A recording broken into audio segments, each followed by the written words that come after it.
Instagram. This is Dr. Marie Thouin. I'm the author of What is Compersion? Understanding Positive Empathy in Consensually Non-Monogamous Relationships.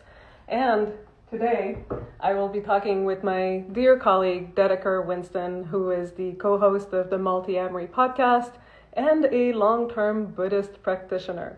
I'm super excited to talk about the concept of the second arrow in Buddhism, which is the pain that we inflict on top of existing pain when we judge ourselves for what we're feeling, and in connection with compersion, which is positive empathy for our partner's other relationships.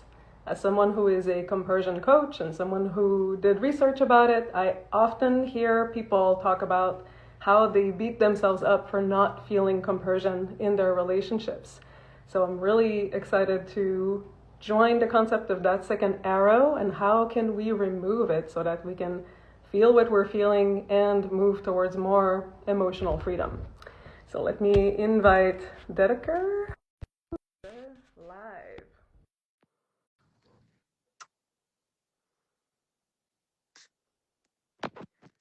Let's see. Okay. Hi. Hello. Hi. You can hear me okay? Yes, I can hear you Okay, great. good. Good. We've done a few of these and I feel like we've learned every time there's like always something, always some kind of technical issue that goes on. Exactly. Like it's probably the smoothest we've ever done so far. I'm gonna... Knock on wood, let's not jinx it. Yes, I'm knocking on hmm wood big time. hmm Well, welcome. Thank you so much, Dedeker, for doing this with me. I just did a little intro to the topic of the second arrow in Buddhism, which is the suffering that is not the initial emotion that we're feeling in relation to a stimuli, but the actual suffering that we impose on ourselves when we fight our emotions. And Yes. I decided to reach out to you because I used that concept so much in relation to compersion in my coaching Mm. when people like beat themselves up ultimately for not experiencing compersion. And I thought that concept of the second arrow would be so applicable to all kinds of non-monogamous situations. So Definitely. Yes. Yeah. yeah. Yeah, So so give a little background about yourself for folks who don't know you. yeah, I'll give a background. I'll give a couple caveats also. So, I mean, my first caveat being that I'm actually, depending on how you slice it, relatively new to even identifying as a Buddhist at all. Mhm. I've had a meditation practice. The way that I described it for many years is I've kind of like circled around Buddhism Mhm. for probably close to 15 years at this point. But the entire time, the closest I would get was identifying myself as Buddhist. Um, Love it. you know, yeah, and there are reasons for that, right? That I was raised born again Christian, super intensive evangelical Christian. Of course, that left me with a bad taste in my mouth around most forms of organized institutional religion. And Mhm. so that's why I never really fully committed to Buddhist. I just called myself Buddhist. And last year, when I brought this to my Zen teacher, I explained to him that part of the reason why I've resisted identifying as Buddhist is because I feel like if I actually identify with it, then I have to accept all of the imperfections and issues that Buddhism has as an institution, right? That then I either have to defend or like I'm signing off on the fact that Buddhism is still a religious institution with structural issues, power hierarchy issues, extreme sexism, racism, sex scandals, teachers abusing their students, that I thought, oh, well, then I have to sign on to all of this if I say that I'm a Buddhist. Yeah. And my Zen teacher just said, oh, well, it sounds like you're trying to figure out how to meet the world as it is. And that's Buddhism. Mm. And I said, you got me, old man. And so I decided that this year I was like, okay, I'll try experimenting with what it's like to call myself a Buddhist. So honestly, so far we're almost halfway through the year. I've probably used the term in relation to myself less than 10 times. So that's a little bit of my background and history. I kind of soft identify as like a Zen secularist, but I've done a lot of retreats and a lot of training with, Theravadan monks and nuns. So that's my personal history, to give the caveat that like I'm not a Buddhist scholar, the longer that I'm in this tradition, the more I realize that I don't know. And then the two other caveats I want to put in before diving into this conversation, one of them is the way that my favorite philosopher, Alan Watts, used to put it, is he said that he identifies more as an entertainer. And in the same way that if he was going to play a Mozart concerto for you, he's not trying to sell you on anything other than just how beautiful the music is. And he said that about his talks about Eastern philosophy.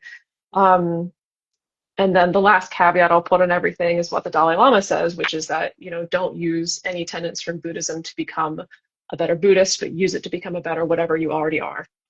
Ooh. So that was kind of like the runway I wanted to create for this conversation about the second arrow.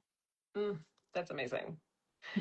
Oh, I love all of that. And I love the distinctions that you made about not being like a scholar, but someone who really uses that philosophy and these concepts with so many other circumstances, like not just the religion, the Buddhism itself. So that's super cool. And me and you have talked before about the intersection between Buddhism and non-monogamy and some very specifically non-monogamous experiences. You've contributed an amazing blog on my site, whatiscompersion.com, about when there's actually hatred that comes in to our hearts. And we are trying to invoke or cultivate a fertile terrain for compersion, and how confusing and multifaceted that experience can be. And Mhm. not just from that Buddhist meditation lens. So I invite people to go and read it. But tell me a little bit more about your experience kind of with the intersection of non-monogamy and your Buddhist practice. Mhm. Yeah, I've been reflecting on that a lot recently in particular, because both in like kind of one of my relationships and then also where I'm at professionally right now, I'm sort of sitting in a little bit of a transitional chapter where there's a lot of uncertainty. And as I've been working with clients or even consulting with my friends or listening to my friends going through their own relationship struggles, what I realized is that there's something that non-monogamy can force us to confront in a way that a traditional relationship may not, or at least may not right out the gate, which is coming up against uncertainty and lack of control, right? Mm-hmm. Mm-hmm. The reality being that everything is uncertain. We're not really in control of anything, regardless of what type of relationship that you're in. But I do think that non-monogamy can really sometimes shove our faces into that truth, Yeah. sometimes in ways that are really beautiful, sometimes in ways that are really disturbing and alarming.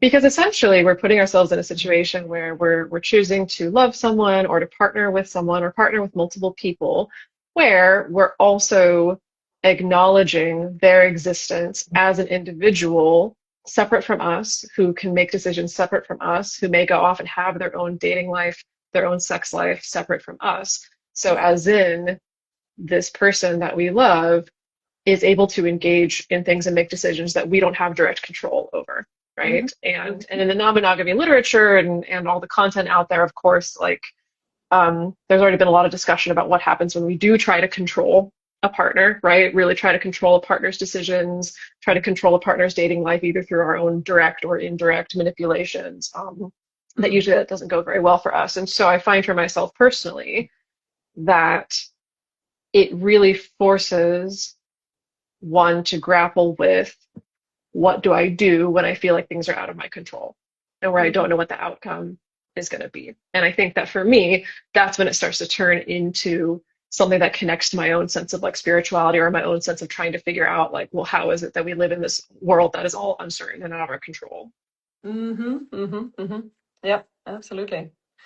I think the connection between compersion and mudita, the third, Brahmahavara, the quality of the enlightened person in Buddhism, is very potent and evocative. Like the idea that when you experience sympathetic joy, like joy for someone else's happiness that does not involve you, that requires letting go of control. Like requires letting go of controlling the source of someone else's fulfillment.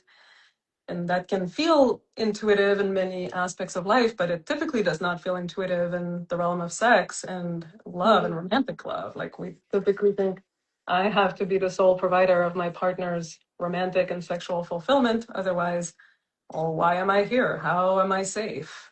So Yes, yeah, yes, yeah. yes.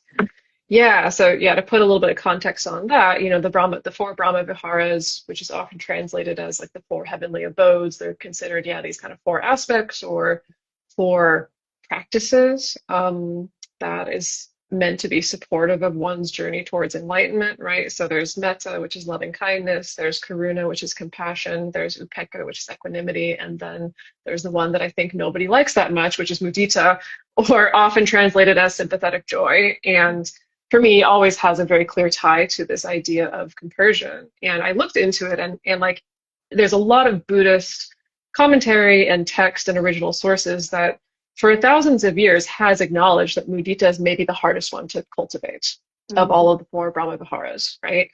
And it's the kind of thing where on my days when I'm feeling more enlightened, it feels easy, right? Because it's like, oh, my friend got this thing that she was wanting. Oh, that's so great. It's so easy to engage in this sympathetic joy for her, right? Or, oh, wow, my friend is falling in love, or my friend got the job that they wanted. Oh, that's so nice. I get to, there's this wonderful nun that I've had the great benefit of sitting on retreat with multiple times, Aya Nanda Bodhi, who, she describes it as this joy that you didn't even have to do anything to work for, right? Like somebody else did all the hard work of trying to get that promotion or get into that relationship, and you get to have the joy without having to expend any of the work. And like, that feels so great. And it feels so wonderful.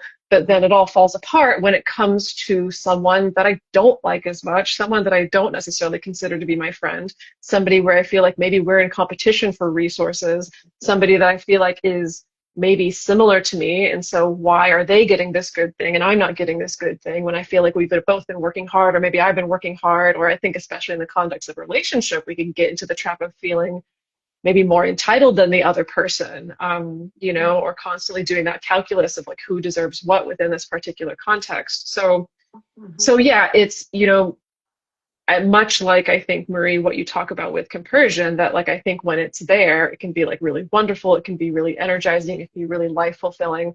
And then when it's not only can it, feel shitty to just like put it in plain terms, but I do think that's when the self-judgment can start to creep in, right? That in polyamorous subculture, when we have this particular value that we hold up of compersion, and similarly in Buddhist culture, when we have this particular value of mudita or sympathetic joy that we hold up as something aspirational, then when we don't feel it, it's very easy to slip into this sense of like, well, that means that there's something wrong with me, Right. that the conditions are not creating this within me, this thing that if I was truly a moral, high functioning, good polyamorous person, it'd be easy for me to feel. Which Exactly. is getting into the second arrow territory. You're right, right. What a great segue. And I think also Mhm. you put it in more like kind of Western concepts terms, like I think it's similar to toxic positivity. The Mm. idea that we should always feel happy, we should always feel good things. And if we're unhappy, then we have to, feel bad about that unhappiness and feel like there's something wrong Mhm. with us. And Yes. Yeah. the idea of not experiencing compersion as really like an object of self-judgment is one of the things that I work the most with in my coaching practice. Like people typically who contact me for non-monogamy and find me through my work on compersion, a lot of them will contact me and say the problem is that I'm not experiencing enough compersion. There must be something wrong with me or with my partner, but like they are caught in shame about what Mm. they're actually feeling, and they don't want to be feeling what they're actually feeling, like whether it's insecurity, grief, jealousy, envy. They're like, Maria, help me get rid of that because I want to feel compersion instead. And my advice is, most of the time, unless they're in a really bad situation and the situation itself needs to change, is try to take out the second arrow. Like, try to take out the self judgment and the negativity that you actually impose on the situation, on the emotions that you're already having. And let's start to loosen that knot, not from a place of like having this extra war inside of yourself against yourself, but from a place of curiosity and acceptance and Yeah. It's understand. easier said than done, I will Mm-hmm. say, after so many years. So Yeah.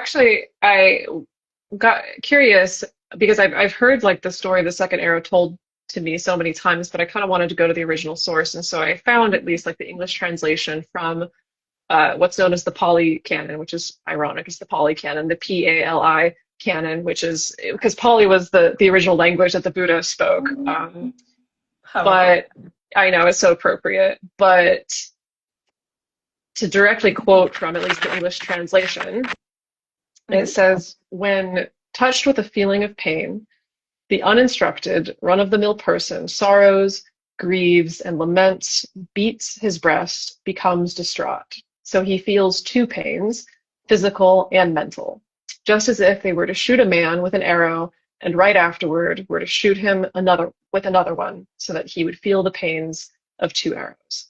Mm-hmm. And so, like you were saying, I think what's actually really interesting with this model is that that second arrow can take a lot of different forms, right? So you talked about how it seems for a number of clients, it comes in the form of shame and self-judgment, this sense that I should be feeling more positively about this than I am. I should be more supportive than I am.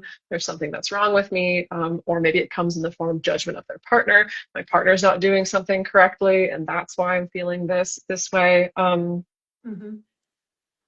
It can come in the form of storytelling, right? Of what does this mean about me? What Mm-hmm. does this mean that like I feel disappointed right now and I feel like lonely and I feel neglected right now, and not that I'm feeling super supportive and like wanting to high five my partner when they come home from their date. I know for myself, the second arrow tends to materialize as intense analysis and problem solving. Mm-hmm. So for me, when I get hit with a first arrow, and maybe that's disappointment, maybe that's feeling lonely, maybe it's like any kind of primary pain, right?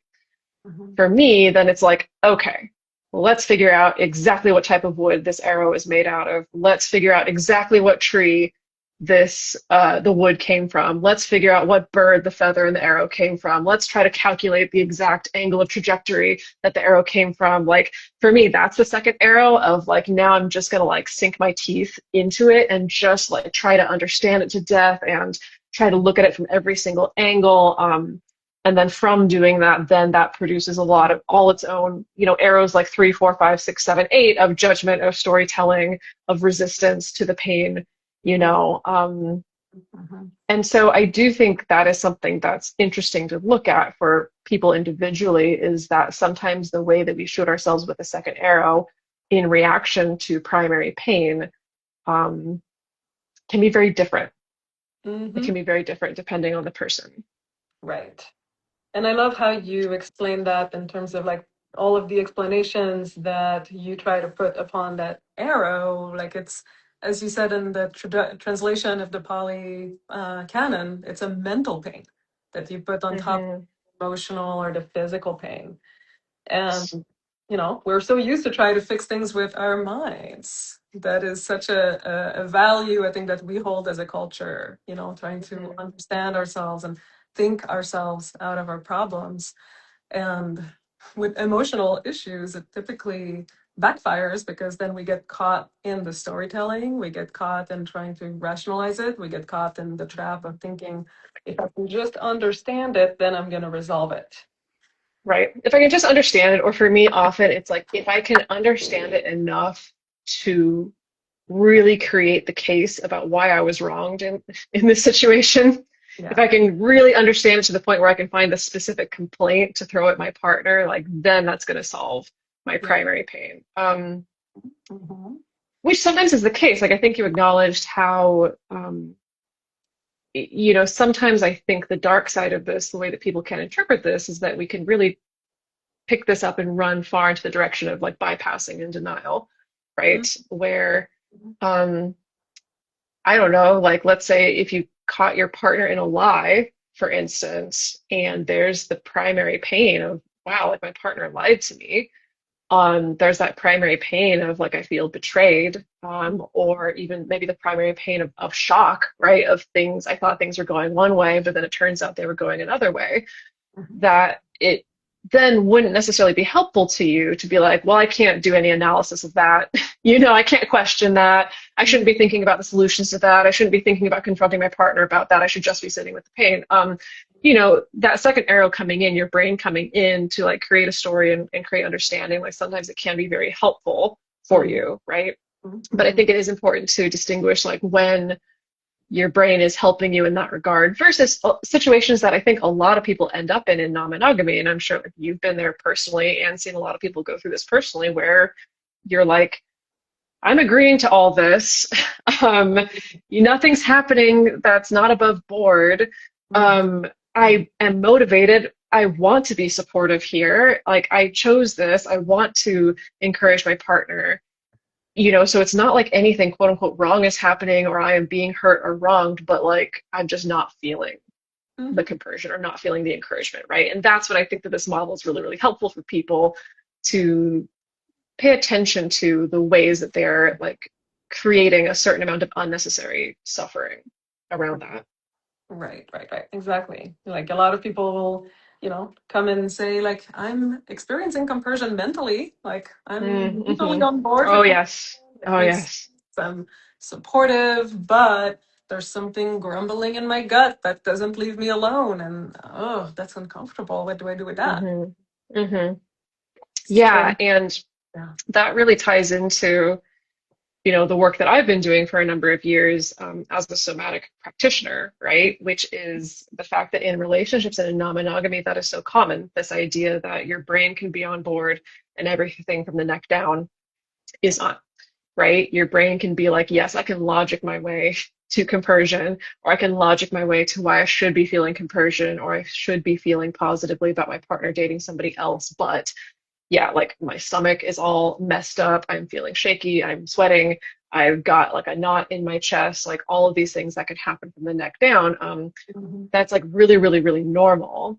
Mhm. And I think that sometimes that can make it worse because it is just so freaking difficult just to sit with primary pain and just to sit with uncomfortable sensations in the body. It is so, so, so, so difficult, right? To Yeah. sit with it, to not create stories around it, to not rush to try to fix it or try to alleviate it. And I think the more that time has gone on, where we've grown to in our culture is I think this increasing, increasing, increasing intolerance for the slightest amount of discomfort in our bodies, right? Mhm. Mhm. That's why it's so easy for us to like check out at any single moment with our phones, right? At the moment that you get bored, or it's so easy to just kind of try to obliterate our feelings by like self-medicating or turning into substances or distracting ourselves with whatever. Like we've Mhm. really kind of lost.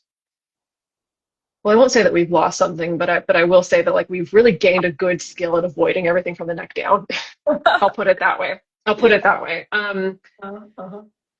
And for myself, especially right now, this particular chapter of life, as I'm kind of sitting in uncertainty and a lack of knowing how certain relationships are going to turn out, or right now I'm like working on a big project that I've been working on for like a year and I don't know how it's going to go. And it has just really confronted to me so many times just how hard it is to just sit with the feelings of discomfort and not knowing. And it's just like so hard because it's like to sit with it and to actually feel it. Again, I think it forces us to accept discomfort and disturbance and uncertainty as a part of life, as a part of our relationships, as a part of being human. And that can be really, really deep, confronting stuff. And so I think it makes sense why it's so easy for our brains to override that for us. Exactly.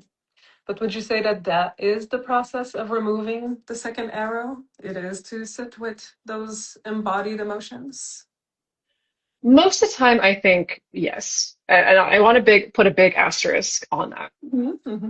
because I will say that for some people, yes, it is the right time where it's like if you've identified, if your brain can identify that you feel safe enough, right? So like you're not in active danger.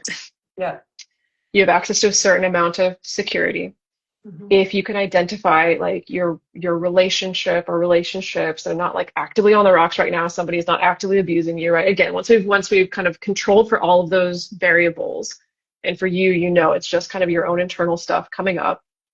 Yes, I do think that I would encourage people to experiment with just sitting for 5 minutes with what the feeling is that's coming up in your body, Mm-hmm. right? Mm-hmm. So, as in, you know, it's hour 3 of your partner being gone on a date, like maybe a first date or a second date where you're not sure they're going to stay out with the person, they're going to come home, I don't know. Um, you know, you reach that edge of where the uncertainty of what's going to happen is becoming really uncomfortable for you. That's a really good moment to just like pause Netflix literally for 5 minutes, literally for 5 minutes, and Yeah. like throw your phone in the garbage for 5 minutes and just set a 5 minute timer, right? And a 5 minute timer of just seeing what do I actually feel? Is Mm-hmm. it a tightening in my throat? Is it a tightening in my jaw? Is it like a shakiness that's in my stomach? And purely just getting curious about the sensation Mm-hmm. without any judgment, without trying to manage it. So you're not trying to make it go away. You're not trying to, you know, you're not trying to create a particular story around it. And usually I find that when people do this, one of two, or I'll say one of three things tends to happen. One is that sometimes people are surprised that it shifts into Mm-hmm. something else, right? So it started as this discomfort in my stomach, and then as I sat with it, I went to my throat, and then it went down to my feet, right? So it's like people notice that it shifts, that it tends to not stay static. Mm-hmm. Um, Another thing that tends to happen for people is that sometimes when they actually sit with a physical sensation, it becomes a very, very clear pathway that opens up, often like memories, sometimes from childhood or memories from a past painful relationship. Like often when you actually sit with a sensation and not just with the storytelling, it becomes very clear to people very quickly, like, ooh, this is from when I was 12 years old, Yes. right? This is Yes. what like my body is remembering that. Wow, that's interesting that Mm-hmm. that's come up, right? And again, that's just like insight. Mm-hmm. Or Mm-hmm. the third thing that happens sometimes is literally you just like feel it for 5 minutes and then like it goes away, you Mm-hmm. know? Yeah. And Like. it doesn't mean that then what comes whooshing in is like all the joy and compersion. That's never happened to me. Mm. But it is just like there are so many emotions and feelings that come up for us that really just want to be felt and Yes. not suppressed and not distracted away from, like they just want to let themselves be felt. And then once they're felt, then they shift into something else. But Right. it does require like that courage to be able to actually just sit with it for about 5 minutes or so. Mm-hmm. Mm-hmm. Mm-hmm. My caveat again, like my asterisk on that is, you know, Shinzen Young, who's another mindfulness teacher, he talks about how sometimes you just can't ignore the second arrow. Mm-hmm. Sometimes, you know, the story around it is just too loud, it is too painful, it is too old, it is too overwhelming to just drop and let it go away. In which case, you know, what he recommends is you can just do the same thing, right? So instead of getting all caught up on like, okay, I have this primary pain of like feeling lonely when my partner's gone, and also like, oh my God, this story about how I keep failing at this, I keep failing at this, I keep failing at this. And like maybe that story of I keep failing at this, again, is too old, too loud, too powerful to just try to drop it. In which case you kind of take the same approach, which is like also leaning into it, you Right. know, like letting that tape keep running, letting that tape keep running, right? And it's kind of like if you then can resist like shooting yourself with a third arrow, right? Yes. Yes. Yes. Um, then that's kind of the practice, right? So again, that story of I keep failing at this, I keep failing at this, I keep failing at this, it's like that comes with its own energy and its own sensations to feel into as well, right? Yes. Yeah, Yes. that's so important. Thank you for that caveat. Like I see it in terms of creating and dismantling inner wars. Like if we're waging one war against our emotions, but then we're waging a second war against the part that's waging the first war, then Hmm. we're Hmm. caught in such a, fuzzy like hairball of different Yes. things internally. So if Yes. we remove Yes. one, then, it's going to be easier to deal with the others. So that, Yes. Yeah, yeah. definitely. Yeah. And I feel like, I mean, I could talk for many more hours about like spiritual bypassing, because Mhm. I've been great at it historically. Um, Again, there's this other really wonderful Alan Watts quote where he says, "You're not a stone Buddha. Like you're not a stone Buddha statue. You're a living Buddha. And when a living Buddha gets hit on the head, she says, ouch." Mhm. And so again, I think that's another reminder for people that around the discomfort of this, again, it's not about like I sit with it and I meditate through it until it's all gone and then I'm just enlightened and then nothing my partner does or doesn't do affects me. Like, no, like you're a living human being. Part of this is you being a human being. And sometimes like we say ouch about Yes. things. Like really you should be saying ouch about getting hit with an arrow, about the first arrow. Like, and it's okay. It's okay to say ouch about it. I love that. I love that. Yes. Yes, we are humans, and emotions are not our enemies ultimately. Mm-hmm. It's kind of the wisdom. But I'm Yeah. curious about people who might be listening and thinking to themselves, like, well, if I don't have the second arrow, if I don't question my primary emotions, if I don't kind of fight against my jealousy, am I just going to turn into an asshole? Am I just going to feel entitled to weaponize my jealousy against my partners? There's going to be no checks and balances. I see. So the idea that the second arrow is being the check and balance on the what happens when the primary pain moves through you. Right, right. Especially Yeah. when primary pain is of a certain nature that wants to attack and wants to hit back. And, oftentimes Mm. jealousy carries that energy of wanting Yes. to Yes. really, like hurt somebody. Yes. Yeah. Well, I think this is going to be a little bit of a callback to the blog that I wrote about hatred. Mm-hmm. Yeah. Um, a few years ago when I was on retreat with a Zen teacher, it was very confronting when he said to me, well, let me back up a little bit that I go on silent retreat about once a year or so, and it is so fascinating all the emotions that you go through on a silent retreat. Mm-hmm. And for me, amazing how I can have full emotional relationships with people that I'm not even talking to, right? Like just people in my space. Mm-hmm. Um, and the ones that stick with me the most are the people where I'm just like, I hate this person for no reason. Like literally, I'm just picking up on like, of course they sit like that, or of course they're gonna make that noise, or of course they always want to sit down next to me. Like it's so fascinating how much we can project. Right.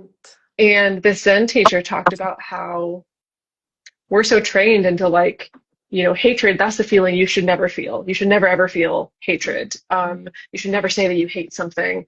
Um, Mm-hmm.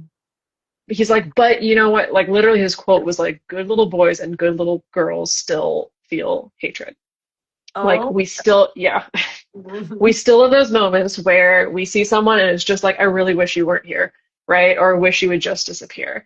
Right. And that's not to say that like that's the most wholesome mind state to be in all the time, but it is just like a feeling and a body sensation that is completely out of our control to feel it. And when I say hatred, it's like that also expands or extends to other unwholesome feelings like envy, like Mm. jealousy, like anger and rage that like when it comes up in you, it's like it's highly unlikely that we chose in that moment. Yeah, this is the thing that I want to feel right now. Yeah. And so I do think that practice of, setting the 5-minute timer, letting yourself feel the body sensations can help because you do realize like this is literally just sensations in your body in the same way that like if your stomach grumbles and like you didn't pick for it to grumble, like your stomach is doing the thing that Mhm. stomachs do. Yeah. So so the sensations of jealousy, of envy, of aggression, whatever it is that's coming up, it's like those are not within our control. Mm-hmm. And of course, what is in our control, at least the Buddhist way of putting it, is our actions, right? That our actions are the only ground on which we stand. Mm-hmm. Um, and so I don't know. I guess the question is like, I could understand why we might have the story that, well, I have to beat myself up for feeling jealous, because if I don't shame myself and beat myself up for feeling jealous, then I guess I would just fly off the handle and Mm-hmm. do something terrible or something like that. But like I can understand why I think in our brains we might create, it seems to like check out on paper. Um, the reality with most people though, I find is like if you're already self-conscious about like not feeling compersion, to me, I read that as like you already have enough of an observer that is online that Yeah. is going to keep you from just like, I don't know, destroying the house, you know, the minute that you start to have those feelings that come Mm-hmm. up. Right. That's a good point. And that kind of inner observer, that awareness of like what is happening for me and why and where is there a gap between those primary emotions and my value system. I mean, I think that's kind of the key, it's to Yeah. slow down and practice mindfulness, which is kind of a wide umbrella term to talk about different kinds of meditation or really like awareness states that allow us to, yeah, like slow down the reaction and being Mm, able to respond rather than react right. to primary pain points. And in the middle of that, I think there is an opportunity for self-compassion Mm, instead of self-shame and self-judgment. We can, yes. develop the practice of observing and then actually like sending ourselves love and compassion for what we are observing, the parts of us that are in pain, because of course we are human and we are Mm, going to be in pain.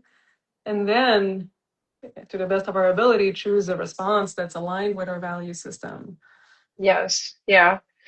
I know something that's been very helpful for me because I historically have definitely been one of those who's like judged and shamed myself for feeling jealousy or feeling insecure, right? It has not helped, having quote unquote so many years of experience in polyamory. It has not helped being someone who creates content around non-monogamy, because then it becomes even easier to tell that story of, well, I should know better by now than to not feel this thing, right? Mm-hmm. And so it's like I am definitely one of those where I can shame myself out of, or try to shame myself out of feeling jealous. When I do that, it also hampers my ability to be honest with a partner about what I'm feeling, right? Yeah. Mm-hmm. Mm-hmm. So that's one piece of it. But the other piece of it though is that I've found that like the more that I can not engage with that second arrow, the more that I can not engage with the storytelling, the shame, the judgment, the resistance, that frees me up to then say something like, we're talking about this right now, and I'm just noticing, like, I don't know, I'm noticing my chest feels a little bit weird. Um, I'm just going to take like 10 minutes. I'm going to go take a 10-minute walk, right? And just kind of see what that's about, and feel that and then come back. And for me, that feels weirdly, maybe this is just me, that feels like both a more vulnerable thing to say to a partner, but also a less activating thing than like, I'm jealous about this, I'm insecure about this, you need to fix this, or like, let me tell you my emotion and make it your problem.